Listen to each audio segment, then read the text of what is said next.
যদি সি তোমাক সঁচাকৈয়ে ভাল পায়, তাৰ সকলো ব্যৱহাৰ সি সলনি কৰিব। ভালপোৱা ইমানেই ধুনীয়া, তুমি চেষ্টা কৰা, সি ঠিক সলনি হৈ যাব। তোমাৰ ভালপোৱাত সেই শক্তি আছে। তোমাৰ ভালপোৱা ইমান শক্তিশালী যে এদিন সি তোমাৰ বাবে ঠিক সলনি হৈ যাব। যিসকলে ঠিক এনেকৈ ভাবা, যিসকলৰ উদ্দেশ্য ঠিক এনেকুৱা, তেওঁলোকক মই কম, তোমালোকে এতিয়া সঁচা কথাটো জনাটো বহুত দৰকাৰ। তোমালোকে জনা দৰকাৰ যে তুমি এটা ভুল চিন্তাধাৰাত আছা। তুমি যদি সঁচা কথাটো নাজানা, তেন্তে তোমাৰ জীৱনত বহুত ডাঙৰ ভুল হৈ যাব। আৰু সঁচা কথাটো নাজানিবলৈ সি কেতিয়াও তোমাৰ প্ৰতি আসক্ত নহ'ব। আজি মই তোমালোকৰ লগত এনেকুৱা কিছুমান টিপছ শ্বেয়াৰ কৰিম, যদি নাজানা তেন্তে তোমাৰ জীৱনত ডাঙৰ ভুল হ'ব। আৰু যদি এই বস্তুবোৰ ভালদৰে বুজি পোৱা, তেন্তে দেখিবা যিজনে তোমাক ভাল পায় সি তোমাৰ বাবে পাগল হৈ যাব। সি তোমাৰ বাহিৰে আন একোৱেই নুবুজিব। সত্যটো এতিয়া দেখা। তোমাৰ সেই পাৰ্টনাৰজন তোমাৰ লগত থাকিলে তোমাৰ জীৱনটো ধুনীয়াকৈ পাৰ হ'ব। মই জানো সি একো নকৰে, তুমিও একো নকৰা। তোমালোকৰ সংসাৰ যিকোনো প্ৰকাৰে চলক বা নচলক, ভালপোৱাতেই চলিব। ভালপোৱা থকাটো সম্পৰ্কৰ বাবে জৰুৰী। যিসকলে এনেকুৱা চিন্তা কৰি আছা, তেওঁলোকক কম, কিছুদিন পিছত তোমালোকৰ সপোন ভাঙি যাব। বাস্তৱটো চাবলৈ শিকা। ৰিয়েলটো হোৱাটো বহুত দৰকাৰী।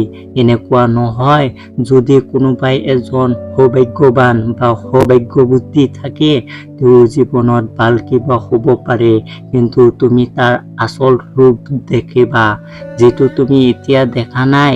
তোমাৰ লগত কি হৈছে বা নাই হোৱা, তোমাৰ জীৱনত ভালপোৱা থাকক বা নাথাকক, তোমাৰ ভৰিৰ তলৰ মাটিখিনি যেন ঠিক থাকে।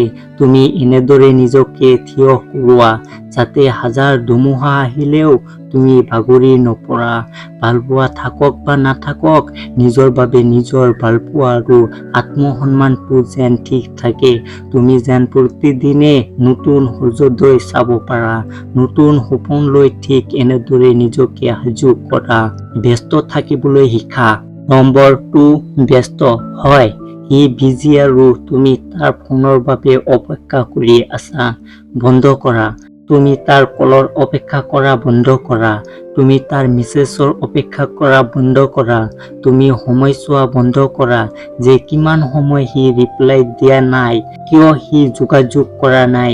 এইবোৰ বন্ধ কৰি নিজক সময় দিয়া। নিজকে ইমান ধুনীয়াকৈ গঢ়ি তোলা, ইমান ধুনীয়া কাম কৰা, যাতে তোমাৰ অংশ সকলোৱে হ'ব বিচাৰে। তোমাৰ জীৱনটো অংশ হ'ব পৰাটো যেন মানুহৰ বাবে সৌভাগ্যৰ বিষয় হৈ পৰে। পৃথিৱীৰ সকলোৱে তোমাৰ বাবে আসক্ত হৈ পৰিব। নিজৰ জগতখন ইমান ডাঙৰ কৰা, যেন মুকলি আকাশৰ, আৰু তুমি এক ৰহস্যময় ব্যক্তিক লৈ নিজকে সলনি কৰা। যদি তুমি পাৰা, যাৰ বাবে তুমি অপেক্ষা কৰি আছা, সি তোমাৰ বাবে অপেক্ষা কৰিব। যাৰ বাবে তুমি কান্দি আছা, সি তোমাৰ বাবে হাবুথৰি খাই বহি থাকিব। যদি তুমি নিজকে ব্যস্ত ৰাখিব পাৰা আৰু ধুনীয়াকৈ কাম কৰিব পাৰা, ভালপোৱা থাকিলে হেৰুৱাৰ ভয় থাকিব। নম্বৰ 3, য'ত হেৰুৱাৰ ভয় নাই, তাত ভালপোৱা নাই। চোৱা, যেতিয়া তুমি তাৰ বাবে ইমান কিবা কৰিছা, ইমান কিবা দিছা, বিনিময়ত একোৱেই পোৱা নাই।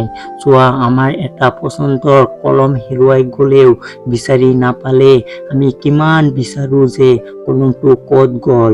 আমি পাগলৰ দৰে হৈ যাওঁ, কাৰণ সেই কলমটো আমাৰ প্ৰিয়।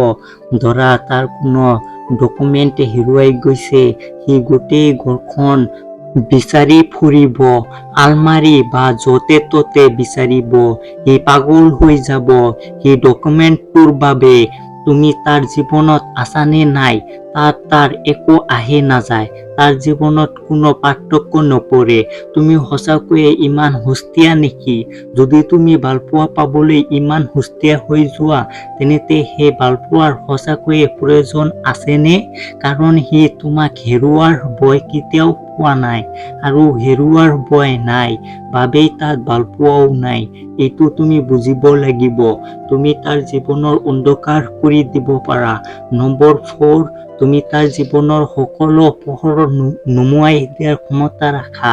হয়, তুমি ঠিক শুনিছা।